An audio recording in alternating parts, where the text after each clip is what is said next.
দেখেন, এটা প্রবাসীদের জন্য সম্পূর্ণরূপে একটা ভুয়া একটা মূলা। কারণ প্রবাসীরা এমবেসিতে গেলে নিজের পাসপোর্ট রিনিউ করতে পারে না, নিজের পাসপোর্ট সংশোধন করতে পারে না। ই পাসপোর্ট করতে গিয়ে এমআরপি পাসপোর্ট থেকে ই পাসপোর্ট করতে গিয়ে যেখানে প্রবাসীরা দিনের পর দিন এমবেসিতে যেতে হয়, সেখানে গতকালকে যে ঘোষণা দেওয়া হয়েছে প্রবাসীদেরকে ভোটার করা হবে। আবার প্রবাসীরা ভোট দিতে গেলে রেজিস্ট্রেশন করতে হবে। এটা সম্পূর্ণরূপে একটা মিথ্যা তথ্য।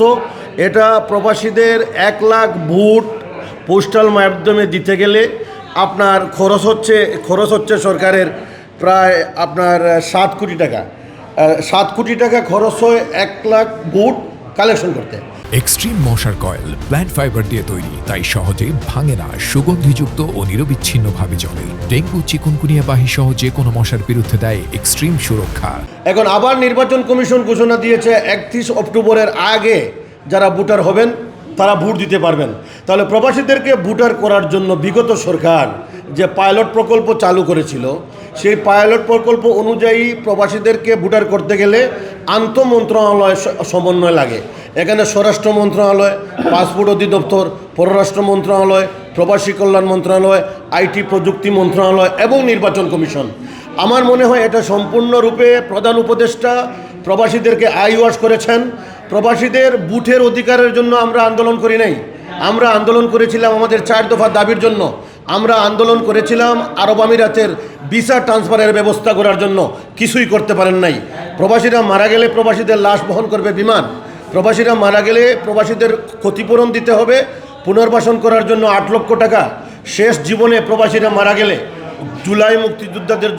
মুক্তিযোদ্ধাদের মতো জুলাই যোদ্ধাদের মতো প্রবাসীদেরকে পুনর্বাসন করতে হবে, ভাতা দিতে হবে, প্রবাসী বান্ধব আইন করতে হবে, এয়ারপোর্টের আইন সংস্কার করতে হবে। এগুলা সরকার কিছুই করে নাই সরকার।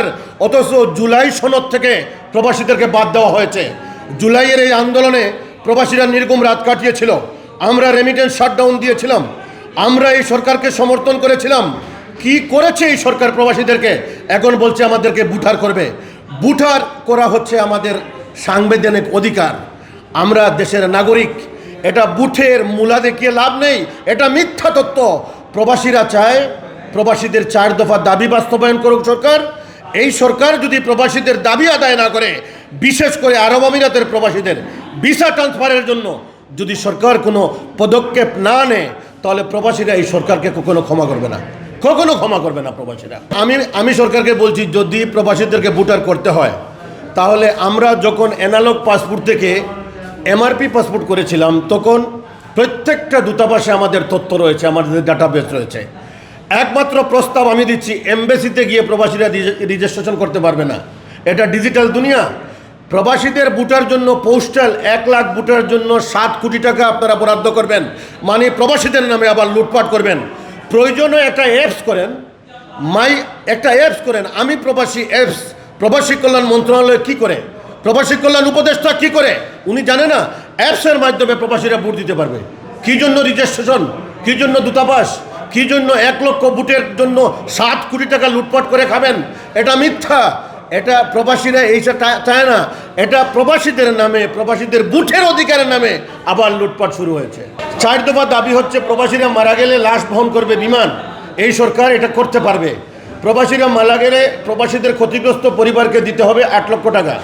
এবং শেষ জীবনে জুলাই যোদ্ধা এবং মুক্তিযোদ্ধাদের মতো লাগাতার যারা 10 বছর ছিল মিডল ইস্টের প্রবাসী, তাদেরকে সম্মানী ভাতা 20,000 টাকা করে তাদেরকে অবসর ভাতা দিতে হবে। প্রবাসী নিরাপত্তা আইন করতে হবে, এয়ারপোর্টের আইন সংস্কার করতে হবে। যদি প্রবাসীরা বাঁচে, তাহলে বাংলাদেশ বাঁচবে। ডক্টর ইউনূস স্যারের কাছে প্রবাসীদের আবেদন, আপনিও একজন প্রবাসী, তারেক জিয়াও একজন প্রবাসী, বিএনপির ভারপ্রাপ্ত চেয়ারম্যান, কিন্তু আপনাদের কাছ থেকে প্রবাসীদের 4 দফার দাবি আমরা শুনতে পাচ্ছি না। এনসিপি যারা করে, বাংলাদেশে যারা রাজনীতি করে, যারা বিএনপি, যারা জামাত, যারা এনসিপি, তারা প্রবাসীদেরকে ব্যবহার করে, কিন্তু প্রবাসীদের 4 দফার পক্ষে তাদের কোনো আওয়াজ দেখছি না আমরা।